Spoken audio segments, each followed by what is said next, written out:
My name is Anna. I am 32 years old. My life was normal.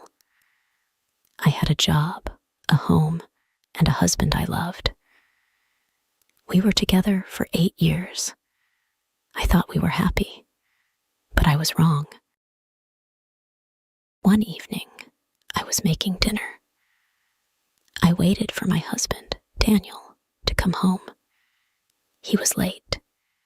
He was always late these days. I felt something was wrong, but I didn't want to believe it. When he finally came home, his face looked serious. He didn't kiss me. He didn't smile. He sat down at the table and looked at me. "We need to talk," he said. My hands started to shake. My heart beat fast. I put the spoon down. My hands were cold. My heart was beating too fast. "What is it?" I asked. Daniel looked down. He didn't want to meet my eyes. "I don't love you anymore," he said. His voice was quiet, but his words were loud in my head. I felt like the floor disappeared under me. My chest hurt. My throat was dry. "What?" I whispered. "I'm sorry, Anna," he said. "I didn't want to hurt you." I stared at him.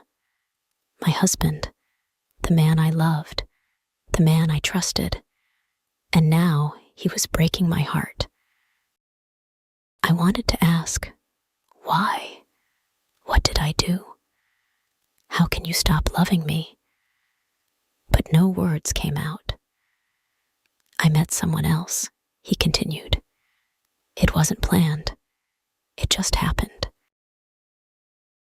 Tears filled my eyes. My hands turned into fists. It just happened? No. Love doesn't just happen. Betrayal doesn't just happen. I stood up. I couldn't sit there anymore. "So, what now?" I asked. My voice was shaking. Daniel sighed. "I'm leaving." And just like that, my world fell apart. Daniel packed his bags. I sat on the couch, watching him. My face was wet with tears, but I didn't wipe them. He took his clothes, his books, his watch. I wanted to scream.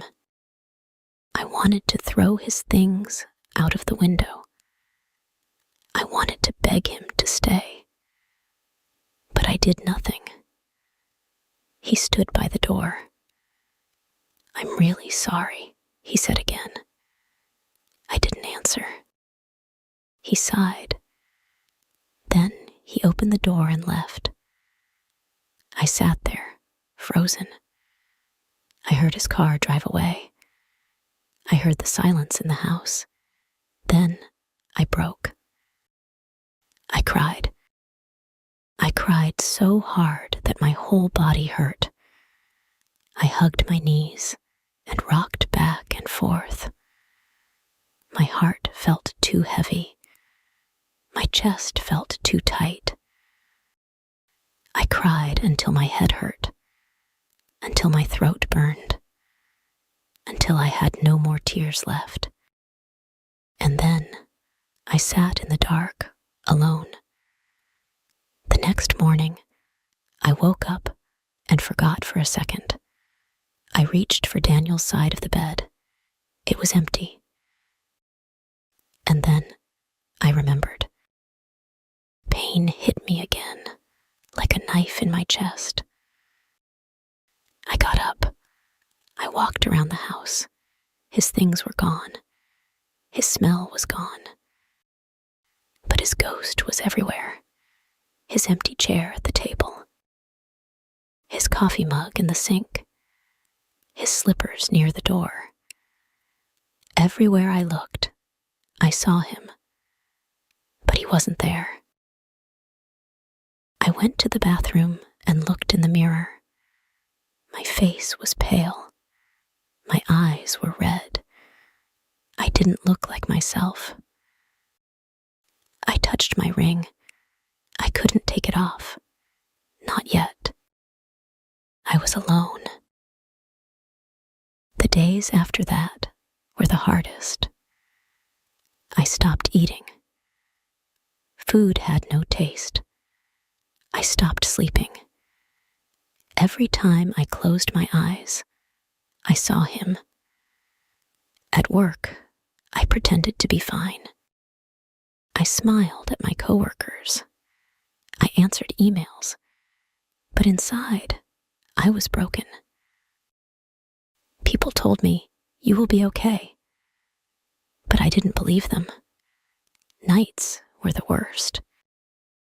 The bed was too big. The silence was too loud. I held my pillow and cried myself to sleep.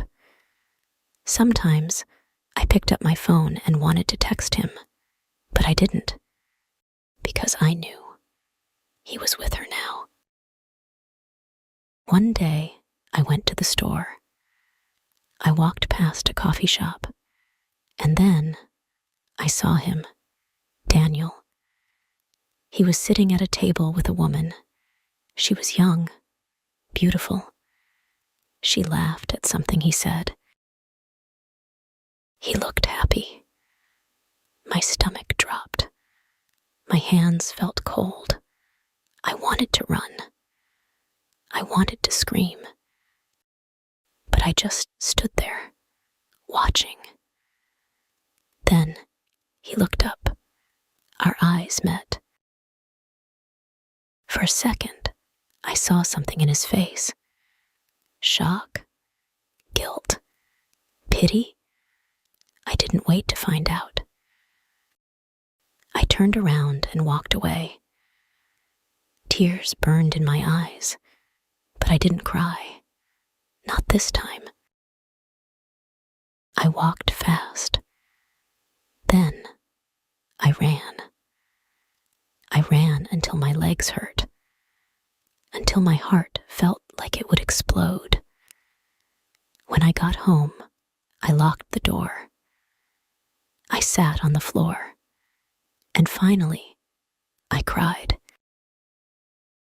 But this time, the tears felt different, because I knew Daniel was gone, and I had to move on.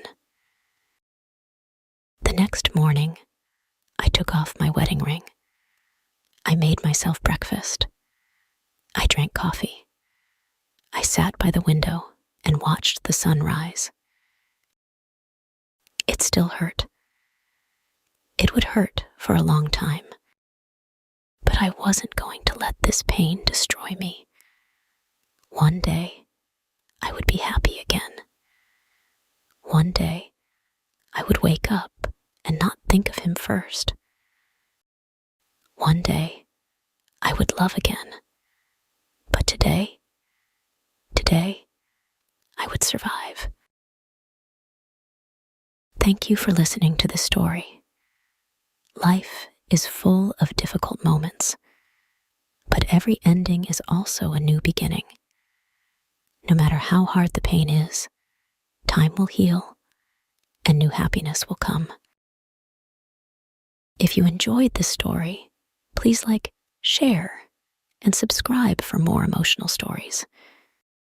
Your support means so much.